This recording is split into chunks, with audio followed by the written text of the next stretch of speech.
In this era, the roles of masculine and feminine qualities are beginning to change. Recently, it has been hammered into our heads that we can adopt all kinds of gender roles. Boys and men are so pushed to embrace their feminine side. They should be silent, they must show their feelings, they shouldn't be angry, must not defend themselves when there is danger.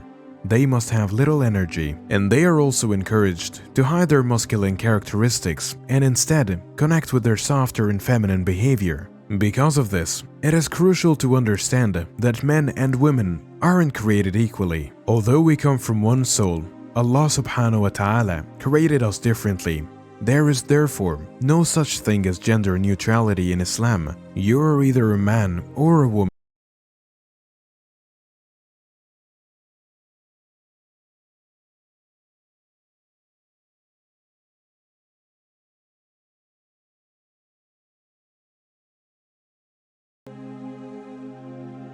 As a male, you were not born fully masculine. Otherwise, you'd be behaving like an animal in the animal kingdom. You possess both masculine and feminine energy. However, the masculine energy in a man is more dominant. In this video, I want to talk about the 4 masculine archetypes that every Muslim man has to develop in order to become an adult, healthy masculine man. You are not born with these archetypes. You have to develop these things on your own, with the idea that as a man, you would like to achieve the full form of these archetypes.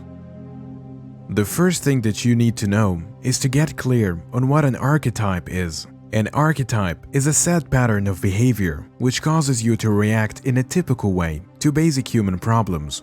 These 4 archetypes influence your behavior, trigger your emotions, and provide you with meaning. You inherit archetypes much the same way you inherit instinctive patterns of behavior, passed down through the generations that came before you. If you don't have clear what a real man truly looks like, how can you expect to be one? So, let's dive into figure first out in this video which one you are, or your father, brother, or maybe your husband is. The first one is the king. The king is the one who leads. He is a great leader. He comes from a place of structure, order, and direction. The details doesn't concern him and is also not very much into action and violence. He is steady, firm, determined, protective, responsive, present, centered, and serene. He is quite emotionally stable and maintains his focus on reason even in chaotic situations. He likes to assist and guide people. He is encouraging but stern. He is the one who truly wishes to leave a legacy. That could be starting a family, changing the world, or creating a successful business. He protects his kingdom, that which belongs to him, and from outside dangers. The second one is the warrior. The warrior is the one who acts. He fights for his goals. He battles for a cause greater than himself. He is not violent, nor is he yelling and hitting in rage, but he is the one who can defend himself and his loved ones if there is danger. He is an extremely faithful and loyal person. He is very strategic, has a clear head, and is aware of his own abilities and strengths as well as any potential weaknesses. He knows what he is capable of and what not. He is well aware that his life is just temporarily.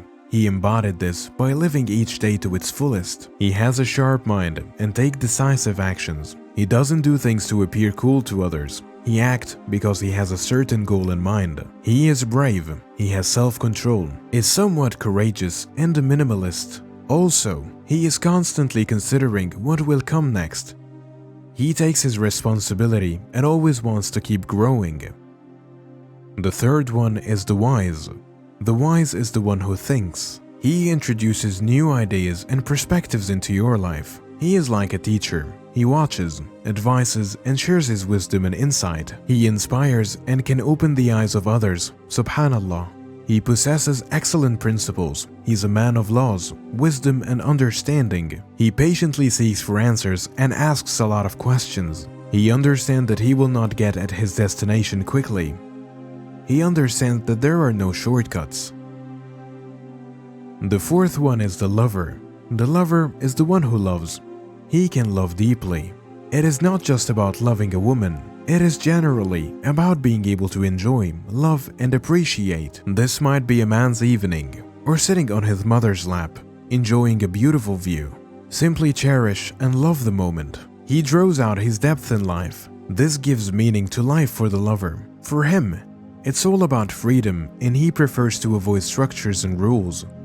These are the 4 archetypes that every man needs to be to become a mature masculine man, In Sha Allah. I want to challenge you to rate yourself for each of the 4 parts. Which of the 4 parts do you recognize yourself the most? Let me know in the comments section below.